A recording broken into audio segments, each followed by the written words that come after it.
इंदौर में पकड़े गए सेक्स रैकेट में नया खुलासा हुआ है। पता चला है कि मोमिनुल के साथ पकड़ाया बबलू विश्वास भी शातिर है। कोलकाता का रहने वाला बबलू युवतियों को प्रेम में जाल में फंसाता था। इसके बाद उन्हें देह व्यापार में धकेल देता था। वह 100 से ज्यादा युवतियों को इस तरह फंसा चुका है कि उसके पास से 200 से ज्यादा फर्जी आधार कार्ड मिले हैं। विजयनगर पुलिस के अनुसार सेक्स रैकेट के सरगना विजय दत्त से बड़ा खिलाड़ी बबलू विश्वास है। देश में देह व्यापार के लिए पहले युवतियों को गर्लफ्रेंड बनाता था, बाद में इन्हें भी देह व्यापार में धकेल देता था। आरोपी की अब तक 100 से अधिक गर्लफ्रेंड बनाने की बात सामने आ चुकी है। सेक्स रैकेट में पकड़ाई युवतियों के कई कागजातों में बबलू का नाम किसी के पति तो किसी के पिता के रूप में दर्ज है। युवतियों के पास मिले आधार, पैन कार्ड और अन्य दस्तावेजों में कई युवतियों के नाम के साथ बबलू का नाम जुड़ा है। इससे गिरोह के तार कई राज्यों में फैले होने के संकेत मिले हैं। पुलिस ने सेक्स रैकेट के कुल 42 आरोपियों को गिरफ्तार कर लिया है। वहीं 7 अन्य आरोपियों की तलाश पुलिस कर रही है। सर, सेक्स रैकेट में अब तक क्या कुछ अपडेट आया है? सेक्स रैकेट अंतर्गत क्या एक संगठित गिरोह के मुखिया को अरेस्ट किया है, जिसका नाम विजय दत्त के नाम से वो मुंबई नाला सुपारा में रहता था। पर जब टीम ने उसको पकड़ा और पता चला कि वो उसका असली नाम मामूनूर पिता तफजुल हुसैन है। वो यहाँ पर एक संगठित गैंग चला रहा था, जो बांग्लादेश से अवैध रूप से सीमा पार करवाकर युवतियों को लाता था और वो देह व्यापार में धकेलवाता था। फिर बाद में एजेंटों के माध्यम से पूरे देश में उनको भेजता था और उसकी प्रताड़ना देने के दौरान वो कई तरह की चीज़ें करते थे और उस प्रताड़ना में वो ड्रग्स का भी उपयोग करते थे, केमिकल का भी उपयोग करते थे। पुलिस ने जब पूछताछ की, माननीय न्यायालय में पेश कर उनका पीआर लिया। पीआर लेने के बाद में जब उसके घर में तलाशी ली गई तो उसके पास से बहुत से दस्तावेज मिले हैं, जिसमें उसने भारत में Aadhaar card, driving licence, ration card, passport, उनने नकली फर्जी दस्तावेजों के आधार पर तैयार कर लिए थे, वो बरामद करे हैं। और जो आईडी उसकी और उसकी पत्नी की मिली है। उसके साथ एक और साथी जो था उसका बबलू, जो ये आईडी बनवाता था, कभी भाई कभी पिता बनकर, उससे भी दस्तावेज जब्त किए गए हैं और अभी कार्रवाई जारी है। अभी उनके लगभग काफ़ी दस्तावेज जो आवश्यक होते हैं वो तो जब्त किए जा चुके हैं और भी किए जा रहे हैं। और कुल अभी इस नए केस में 20 और पहले 33 करके 51 के लगभग आरोपी गिरफ्तार किए जा चुके हैं। सर, महाराष्ट्र में भी अभी एक टीम गई है, क्या कुछ अपडेट आया उसका? हम जो टीमें गई हैं उनने ये दस्तावेज वगैरह बरामद किए, जिससे ये सिद्ध हो रहा है कि यहाँ ये नाम बदल कर रहता था अपना, और बांग्लादेश में इसका कुछ दूसरा नाम था और यहाँ पर दूसरा नाम से फर्जी दस्तावेजों के आधार पर ये संगठित गैंग चला रहा था और क्रॉस बॉर्डर ह्यूमन ट्रैफिकिंग का काम कर रहा था। सर, ये विजय की वाइफ का क्या रोल था?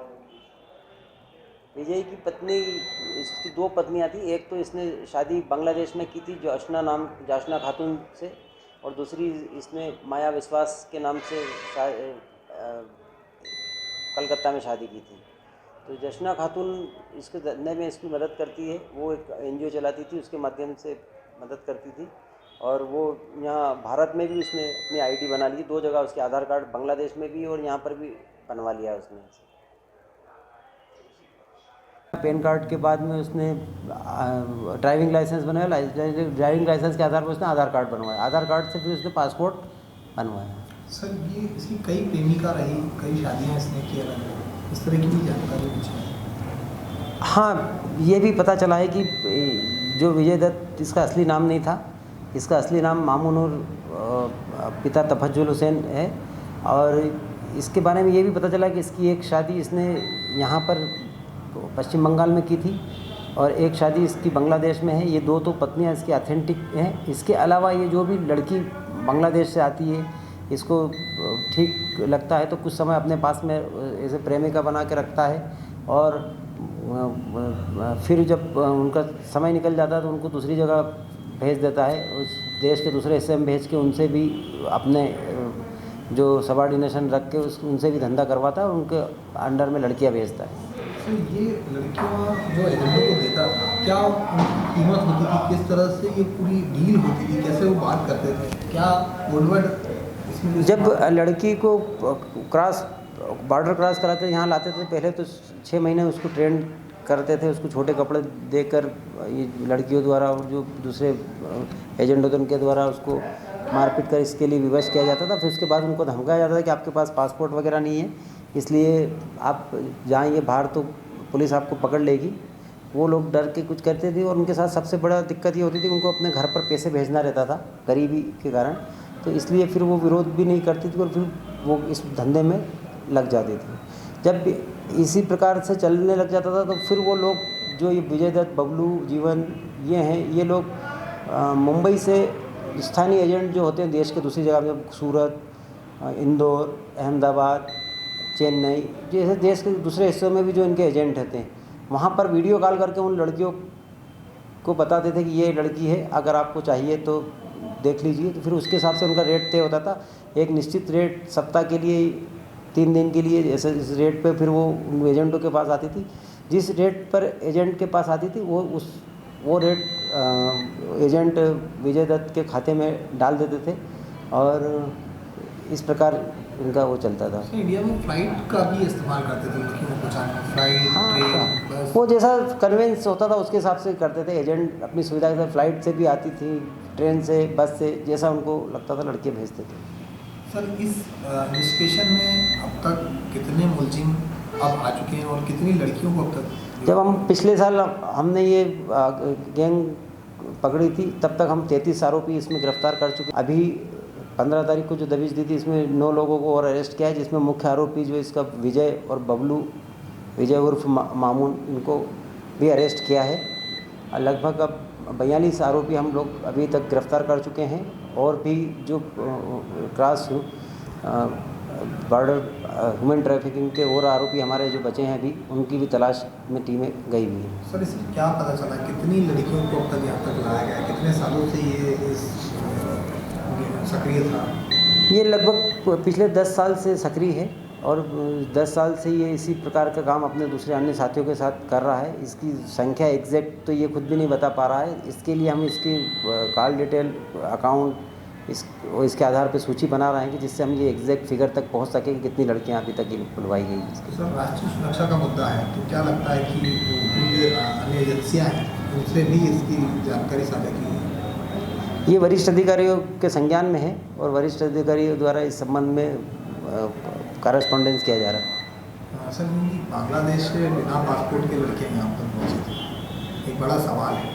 पुलिस अपनी इन्वेस्टिगेशन में किस बिंदुओं पर पहुँच रही है? पुलिस सारे बिंदुओं पर जांच कर रही है। उसमें ये भी है कि वो आए थे तो इसके संबंध में उन्होंने जो नकली दस्तावेज बनाए थे उस पर भी हमने 467, 468, 71 धारा लगाई है और पासपोर्ट के संबंध में भी जो पासपोर्ट एक्ट है उस पर भी कार्रवाई की जा रही है। सर, एक बड़ा इसमें जैसे कि आपने जिक्र किया, ड्रग्स एक ऐसा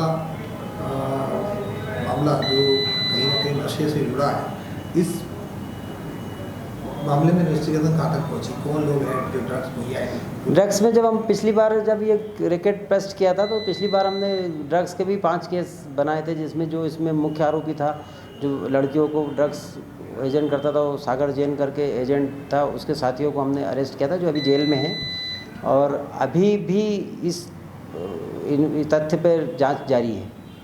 सर, ये जो बाहर से आने वाली लड़कियां उन्हें भारत से वापस बांग्लादेश पहुंचाने की भी प्रयास जो है किए जा रहे हैं। इस संबंध में भी पत्राचार किया जा रहा है। सर, एक बात सामने आई है कि लड़कियों को किसी तरह का इंजेक्शन दिया जाता था जिससे वो सुन्न हो जाती थी। नहीं, वो तो एमडी का तो बताया था कि एमडीएमए का उपयोग इनके द्वारा किया जाता है, ये तथ्य आए थे।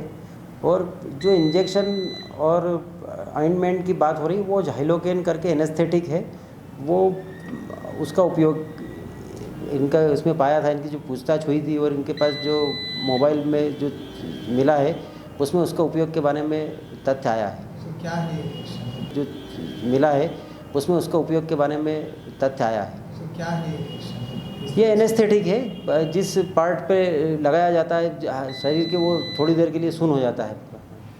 सर, इसमें एक बैंक डिटेल और अकाउंट की बात की गई तो उसके बैंक में अभी तक कितना ट्रांजैक्शन मिला है, कितना रुपया इसने इस पूरे काले धंधे में कमाया है, इस तरीके से व्यापार लड़कियों को ह्यूमन ट्रैकिंग करके कमाया?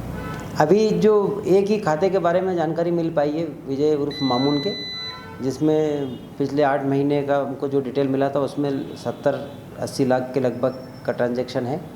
और अन्य जो उसके साथी हैं उनकी भी डिटेल हमने अकाउंट की मंगाई है, जैसे आएगी तो उसके बारे में बताया जाएगा। तो कोई सूची तैयार की कि कितने एजेंट हैं पूरे भारत के अंदर अलग से? हाँ, ऐसा पूरी वो की जा रही है तैयारी इसकी। अभी तक और क्या इन्वेस्टिगेशन है? अभी तो हम ये कर रहे हैं कि इनने जो फर्जी दस्तावेज़ कहाँ से बनाए, किस प्रकार बनाने वाले, उन पर भी फोकस किया जा रहा है और जो शेष बचे आरोपी हैं उनकी गिरफ्तारी पर ध्यान। कितने आरोपी बचे हैं? कौन मुख्य हैं? अभी जहाँ तक नामजद जिनको हमने कर दिया गया है, ऐसे 7 आरोपी और बचे हैं जिन्हें अरेस्ट किया जाना है। इसके अलावा अगर इन्वेस्टिगेशन में आएगा उनको सहयोग करने वाले भी और ज़्यादा आरोपी बढ़ सकते हैं। सर, महाराष्ट्र, गुजरात, राजस्थान और अन्य और कर्नाटक, चेन्नई जैसी आपने शहरों की बात की, क्या वहाँ की पुलिस को क्या भनक नहीं लगी है आपका अभी किस तरह का समावेश है? आपसे किस तरह की चर्चाएँ हैं कि इस पूरे नहीं, पुलिस को खबर नहीं लगी ये मैटर नहीं है। यहाँ पर क्या है कि जैसे कि जो हमको 1-2 लड़कियों को जब रिपोर्ट के लिए आई थी, उनसे संवेदनशीलता दिखाते हुए उनसे बात की थी और एक गैंग पकड़ी थी, तो उस गैंग से बहुत बारीकी से पूछताछ की गई थी। वरिष्ठ अधिकारी जो हमारे आईजी साहब थे, एसपी साहब थे, वो खुद आके उनसे बहुत बारीकी से बातचीत की थी। तब इस बड़े रैकेट का खुलासा हुआ था कि इस प्रकार से बांग्लादेशी लड़कियों को लाकर यहाँ पर क्रॉस बॉर्डर करवा कर इनवैलिड तरीके से करवाया जाता है। अन्य राज्यों की पुलिस से भी किसी तरह का संपर्क हुआ है? हाँ, वरिष्ठ अधिकारी इस संबंध में उनसे कॉरेस्पॉन्डेंस बातचीत वगैरह कर रहे हैं। जो मिला है उसमें उसका उपयोग के बारे में तथ्य आया है। तो क्या है ये एनेस्थेटिक है, जिस पार्ट पे लगाया जाता है शरीर के, वो थोड़ी देर के लिए सुन्न हो जाता है। सर, इसमें एक बैंक डिटेल और अकाउंट की बात की गई, तो उसके बैंक में अभी तक कितना ट्रांजैक्शन मिला है, कितना रुपया इसने इस पूरे काले धंधे में कमाया है, इस तरीके से व्यापार लड़कियों को ह्यूमन ट्रैकिंग करके कमाया? अभी जो एक ही खाते के बारे में जानकारी मिल पाई है विजय उर्फ मामून के, जिसमें पिछले 8 महीने का हमको जो डिटेल मिला था उसमें 70-80 लाख के लगभग का ट्रांजैक्शन है। और अन्य जो उसके साथी हैं उनकी भी डिटेल हमने अकाउंट की मंगाई है, जैसे आएगी तो उसके बारे में बताया जाएगा। तो कोई सूची तैयार की कि कितने एजेंट हैं पूरे भारत के अंदर अलग से? हाँ, ऐसा पूरी वो की जा रही है तैयारी इसकी। अभी तक और क्या इन्वेस्टिगेशन है? अभी तो हम ये कर रहे हैं कि इनने जो फर्जी दस्तावेज़ कहाँ से बनाए, किस प्रकार बनाने वाले, उन पर भी फोकस किया जा रहा है और जो शेष बचे आरोपी हैं उनकी गिरफ्तारी पर ध्यान।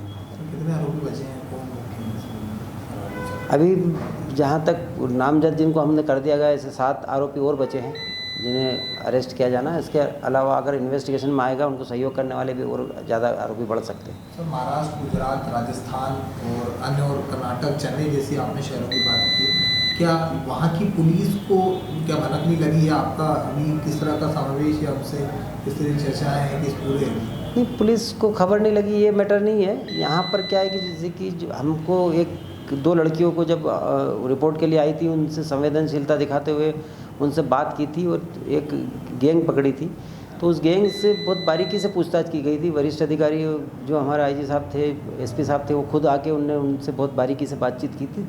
तब इस बड़े रैकेट का खुलासा हुआ था कि इस प्रकार से बांग्लादेशी लड़कियों को लाकर यहाँ पर क्रॉस बॉर्डर करवा कर इनवैलिड तरीके से करवाया जाता है। अन्य राज्यों की पुलिस से भी किसी तरह का संपर्क हुआ है? हाँ, वरिष्ठ अधिकारी इस संबंध में उनसे कॉरेस्पॉन्डेंस बातचीत वगैरह कर रहे हैं। पैन कार्ड के बाद में उसने ड्राइविंग लाइसेंस बनवाया, ड्राइविंग लाइसेंस के आधार पर उसने आधार कार्ड बनवाया, आधार कार्ड से फिर उसने पासपोर्ट बनवाया। सर, ये इसकी कई प्रेमिका रही, कई शादियाँ इसने की अलग, इस तरह की भी जानकारी मुझे है?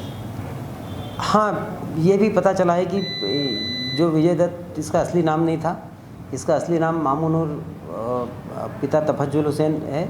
और इसके बारे में ये भी पता चला कि इसकी एक शादी इसने यहाँ पर पश्चिम बंगाल में की थी और एक शादी इसकी बांग्लादेश में है। ये 2 तो पत्नियाँ इसकी ऑथेंटिक हैं। इसके अलावा ये जो भी लड़की बांग्लादेश से आती है, इसको ठीक लगता है तो कुछ समय अपने पास में ऐसे प्रेमिका बना के रखता है और फिर जब उनका समय निकल जाता है तो उनको दूसरी जगह भेज देता है, उस देश के दूसरे हिस्से में भेज के उनसे भी अपने जो सबऑर्डिनेशन रख के उनसे भी धंधा करवाता है और उनके अंडर में लड़कियां भेजता है। सर, ये लड़कियाँ जो एजेंटों को देता था क्या उनकी कीमत होती थी, किस तरह से ये पूरी डील होती थी, कैसे वो बात करते थे, क्या कोडवर्ड इसमें जो जब लड़की को बॉर्डर क्रॉस करा कर यहाँ लाते थे, पहले तो 6 महीने उसको ट्रेन करते थे, उसको छोटे कपड़े देकर ये लड़कियों द्वारा और जो दूसरे एजेंट होते उनके द्वारा उसको मारपीट कर इसके लिए विवश किया जाता था। फिर उसके बाद उनको धमकाया जाता था कि आपके पास पासपोर्ट वगैरह नहीं है, इसलिए आप जाएंगे बाहर तो पुलिस आपको पकड़ लेगी। वो लोग डर के कुछ करते थे और उनके साथ सबसे बड़ा दिक्कत ये होती थी उनको अपने घर पर पैसे भेजना रहता था गरीबी के कारण, तो इसलिए फिर वो विरोध भी नहीं करती थी और फिर वो इस धंधे में लग जाती थी।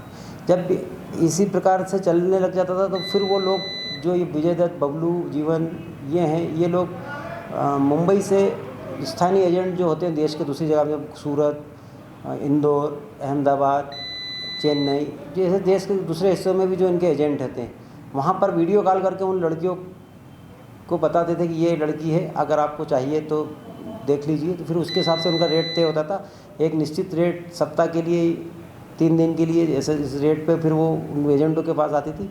जिस रेट पर एजेंट के पास आती थी वो रेट एजेंट विजय दत्त के खाते में डाल देते थे और इस प्रकार इनका वो चलता था। इंडिया में फ्लाइट का भी इस्तेमाल करते थे लड़कियों को पहुँचाने, फ्लाइट, ट्रेन, बस। वो जैसा कन्वेंस होता था उसके हिसाब से करते थे। एजेंट अपनी सुविधा के साथ फ्लाइट से भी आती थी, ट्रेन से, बस से, जैसा उनको लगता था लड़के भेजते थे। सर, इस इन्वेस्टिगेशन में अब तक कितने मुलजिम अब आ चुके हैं और कितनी लड़कियों को अब तक? जब हम पिछले साल हमने ये गैंग पकड़ी थी तब तक हम 33 आरोपी इसमें गिरफ्तार कर चुके। फिलहाल विजयनगर पुलिस सेक्स रैकेट से जुड़े आरोपियों से सख्ती से पूछताछ करने में जुटी हुई है, जिससे और भी कई चौंकाने वाले खुलासे होने की उम्मीद जताई जा रही है। इंदौर से हार्दिक प्रजापत की रिपोर्ट।